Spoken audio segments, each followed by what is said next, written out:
दोस्तों जीमेल का उपयोग करते समय एक दिक्कत होती है। जैसे मान लीजिए आप कोई अपना पुराना ईमेल पहले हैंडल कर रहे थे और बाद में आपको लगा कि नहीं यार, एक नया ईमेल आईडी, एक नई प्रोफेशनल अच्छी ईमेल आईडी तैयार की जाए, और आपने अपने लिए एक नई ईमेल आईडी तैयार कर ली। अब आपके सामने समस्या यह है कि जो आपने अपनी पुरानी ईमेल आईडी तैयार की हुई है, बहुत सारे लोगों के पास वही मेल आईडी है, और जो लोग उस ईमेल आईडी पर मेल भेज रहे हैं वह मेल आपको नहीं मिल पा रहा है। तो ऐसी कंडीशन में जीमेल की एक ऐसी सेटिंग है, यदि आप इस सेटिंग को कर लेते हैं तो आप अपने किसी पुराने ईमेल को, या इसका जैसे भी उपयोग करना चाहें वो आपकी इच्छा पर निर्भर करता है, तो आप अपने पुराने ईमेल आईडी के मेल को अपने नए मेल आईडी के मेल पर फॉरवर्ड कर सकते हैं। तो यदि आप जानना चाहते हैं कि यह कैसे किया जाता है तो फिर मैं कहूंगा कि आप हमारी इस पूरी वीडियो को जरूर ध्यान से देखिएगा। हालांकि इसके लिए हम चलेंगे अपने कंप्यूटर के स्क्रीन पर, तो चलिए वीडियो को शुरू करते हैं।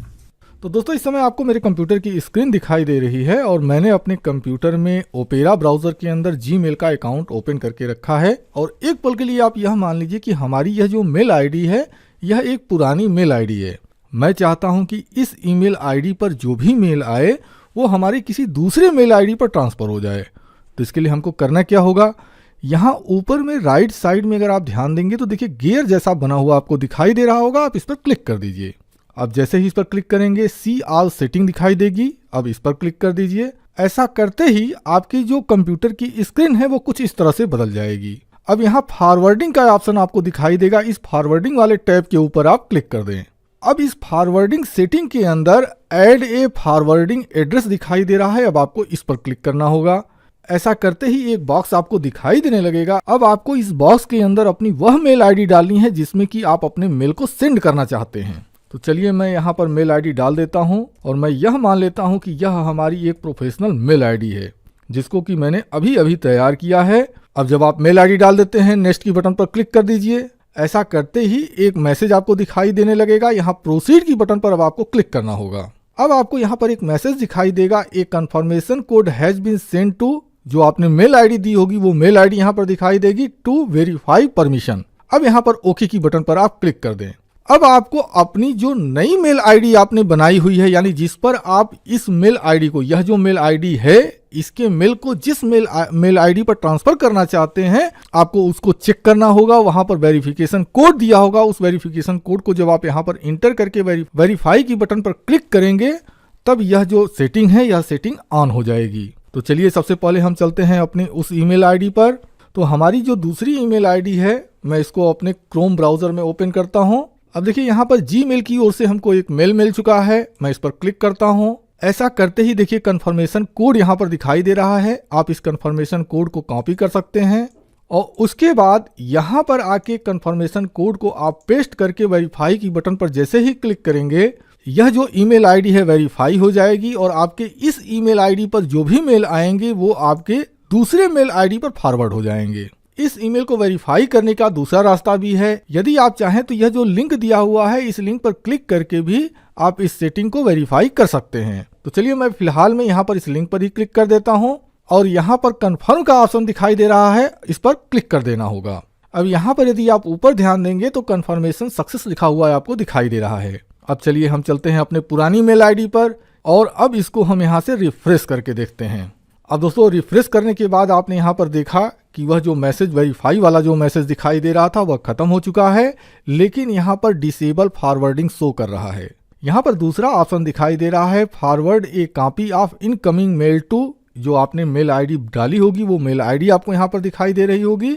तो यदि आप चाहते हैं कि आपके मेल आईडी पर, मतलब आपके इस प्रेजेंट मेल आईडी पर जो मेल आए वो इस मेल पर ट्रांसफर हो जाए, तो इसके लिए आपको यहाँ पर सेलेक्ट करना होगा और उसके बाद नीचे की ओर सेव चेंजेस के ऊपर क्लिक करना होगा।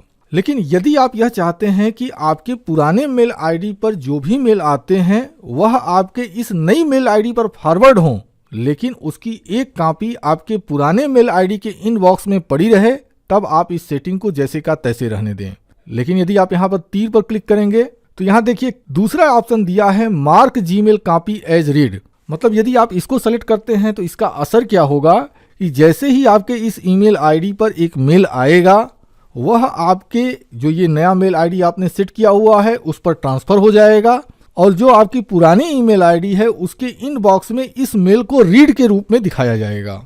इसके बाद यहाँ पर तीसरी सेटिंग है आर्चीव जीमेल कॉपी। यदि आप चाहते हैं कि आपकी मेल आर्चीव हो जाए तो आप इसको सेलेक्ट कर सकते हैं, और यदि आप चाहते हैं कि आपके पुराने ईमेल आईडी से वह जो मेल जैसे ही फॉरवर्ड होता है वह डिलीट हो जाए तो आप इस ऑप्शन को सेलेक्ट कर सकते हैं। अब आप जो भी ऑप्शन सेलेक्ट करना चाहते हैं अपने सुविधानुसार उस ऑप्शन को सेलेक्ट करने के बाद सेव चेंजेस के ऊपर क्लिक करना जरूरी है। जैसे ही आप सेव चेंजेस के ऊपर क्लिक करेंगे आपकी सेटिंग एक्टिव हो जाएगी। अब यदि आप चाहते हैं कि जो आपने यहाँ पर मेल आईडी बनाई हुई है यह डिलीट हो जाए तो यहाँ देखिए तीर बना हुआ है, इस तीर पर क्लिक करने के बाद रिमूव और उसके आगे ईमेल आईडी आपको दिखाई देगी, आप इस पर क्लिक कर दीजिए और उसके बाद इस तरह का एक बॉक्स दिखाई देगा और यहाँ ओके की बटन पर क्लिक कर दीजिए।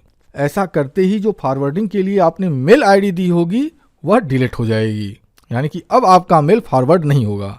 देखिए यहाँ पर चूंकि मैंने सेव नहीं किया हुआ था इसलिए यह सेटिंग नहीं दिखाई दी है, लेकिन जब आप यहाँ पर सेव चेंजेस के ऊपर क्लिक करेंगे, मतलब यहाँ पर सेटिंग करने के बाद सेव चेंजेस के ऊपर क्लिक करेंगे तो यहाँ पर आपको ऊपर दिखाई देने लगेगा कि कितने दिन के लिए आपकी यह सेटिंग एक्टिव रहेगी। तो जितने दिन के लिए भी यह सेटिंग एक्टिव रहती है उसके बाद अगर आप चाहते हैं कि आगे भी आपका मेल फॉरवर्ड होता रहे तो यहाँ पर आकर एक बार फिर से आपको इस चेंजेस को सेव करना पड़ेगा। तो दोस्तों उम्मीद करता हूं कि इस वीडियो में यह जो छोटी सी जानकारी मैंने आपको शेयर की है यह जानकारी आपके लिए रही होगी उपयोगी। तो यदि आपको यह वीडियो अच्छी और उपयोगी लगी है तो इस वीडियो के नीचे बनी हुई है लाइक की बटन, उस पर जरूर क्लिक कर दें। और यदि आपको लगता है कि यह जानकारी आपके दोस्तों मित्रों के लिए भी फायदेमंद है तो आप हमारी इस वीडियो के लिंक को अपने सोशल मीडिया अकाउंट पर जरूर शेयर कर दें।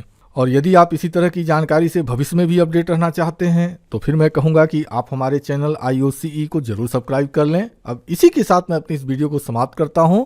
आपने अपना कीमती समय हमें दिया, इसके लिए मैं आपका दिल से आभारी हूं। धन्यवाद। Thank you very much.